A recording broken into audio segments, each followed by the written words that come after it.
be my fellow performers now. Come, introduce yourselves. Virginia. Call me Verge. Samuel. Hello, I'm Sam. And Darby. Very nice, thank you. Look, attractive and obviously perceptive crowd. This is the perfect place for us to hone our craft. Let's finish getting ready. Let's? We're ready. As I was saying, on behalf of WADA, the Wizarding Academy of Dramatic Arts, we present to you the tales of Beedle the Bard. We are a group of classically trained performers and puppeteers constantly looking to perfect our artistry. We certainly don't do it for the money. Absolutely not! We do not accept payment. This is about art. Ladies and gentlemen, the Wizarding world is filled with tales of courage, Gallantry! Friendship. hope, And explosions! What? Oh. I meant love. and some of the most famous of those tales come from a man who lived over 500 years ago. His name was Beedle the Bard, and he had one of the most luxuriant beards. Samuel, I hardly think that they cared about his beard. His luxuriant beard? Truth be told, I would wager a Gringotts vault stacked with galleons that there is not a child raised in the Wizarding world today who doesn't know about the tales of Beedle the Bard. What about the warlock's hairy heart? The wizard in the hopping pot. Rabbity! And their cackling stump. Oh, you're both quite finished. I would like to continue before my patience runs out. Would you look at that, Verge? What's that, Sam? That's Beckett's patience running out. Sorry. Let's do what we came here to do. What's that? Right. Theatre. Places. Well, What story are we telling? Got it.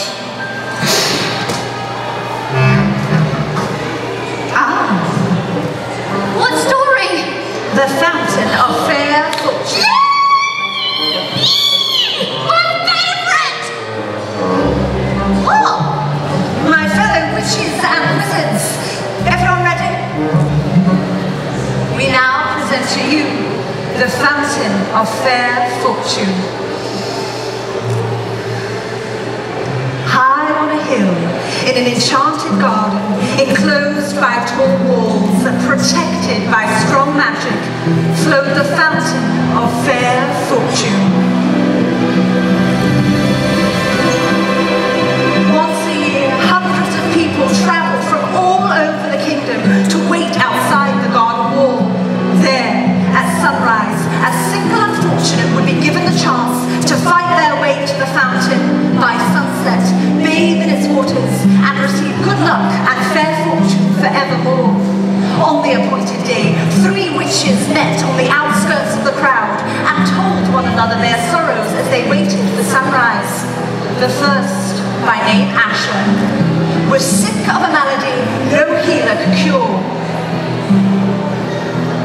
The second, by name Altheda, had been robbed of her home, her gold, and her wand by an evil sorcerer. The third, by name Amata, had been deserted in love and thought her heart would never mend. The 3 women agreed that should the chance befall them, they would unite and try to reach the fountain together. The sky was rent with the first ray of sun. Creepers from the garden beyond snaked through the pressing mass. The creepers twisted themselves around the first witch, Asha. She grasped the wrist of the second witch, Altheda, who seized tight upon the robes of the third witch, Amata. And Amata became caught upon the armor of a dismal-looking knight. The creepers towed the 3 witches through the wall, and the night after them. Asha and Altheda were angry with Amata, who had accidentally brought along the knight. only one can bathe in the fountain. It will be hard enough to decide which of us it will be without adding another.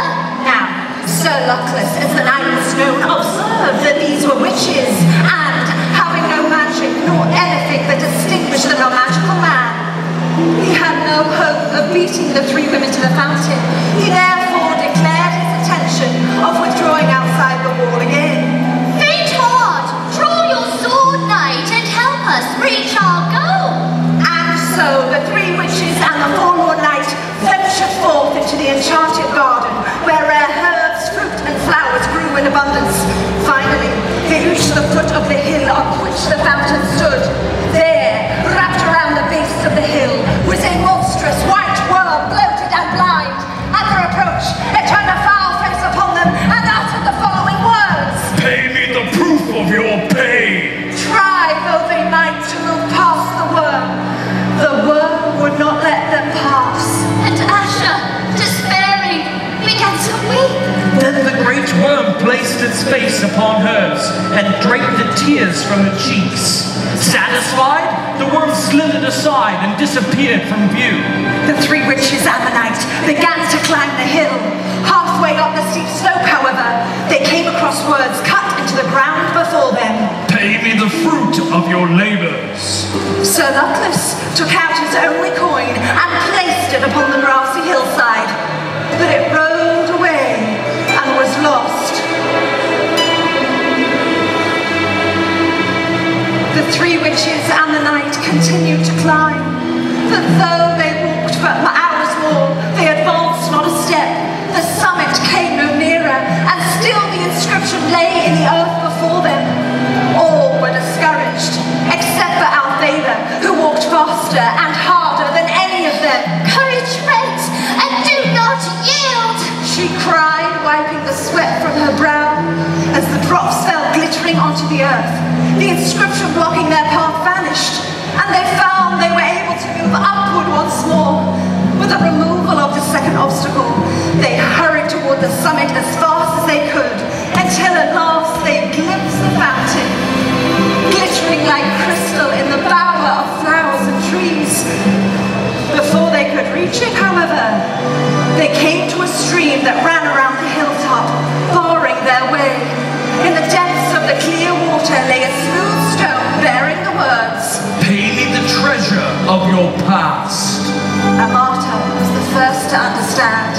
Taking her wand, she drew from her mind all the memories of happy times she had spent with her vanished lover and dropped them into the rushing waters. The stream swept them away, and the three witches and the knight were able to pass at last onto the summit of the hill. The fountain shimmered before them, set amidst herbs and flowers rarer and more beautiful than any they had yet seen. The sky burned ruby, and it was time to decide which of them would bathe. Before they could make their decision, frail Asha fell to the ground, exhausted by their struggle to the summit. She was close to death. Altheda hastened to pick all those herbs she thought most helpful and poured the potion into Asha's mouth. At once, Asha recovered from her sickness and was able to stand. I am cured. I have no need of the fountain. Let Altheda bathe. But Altheda protested. If I can cure this disease, I shall earn gold aplenty. Let Amata bathe. Sir Luckless bowed and gestured Amata toward the fountain, but she shook her head. The stream had washed away all regret for her past lover. Good sir, you must bathe as a reward for all your chivalry. So the knight climbed forth in the last rays of the setting sun and bathed in the fountain of their fortune. Astonished that he was chosen one of hundreds, and giddy with his incredible luck, as the sun fell below the horizon, Sir Luckless emerged from the waters with the glory of his triumph upon him, and flung himself in his rusted armor at the feet of Amata, who was the kindest and most beautiful woman he had ever beheld. Flushed with success, he begged for her hand and her heart, and Amata, no less delighted, realized that she had found a man worthy of them. The three witches and the knight set off down the hill together. And all four led long and happy lives, and none of them ever knew or suspected the fountain fountain's waters carry no enchantment at all. Ladies and gentlemen, the Wizarding world is filled with tales of courage, Gallantry, Friendship,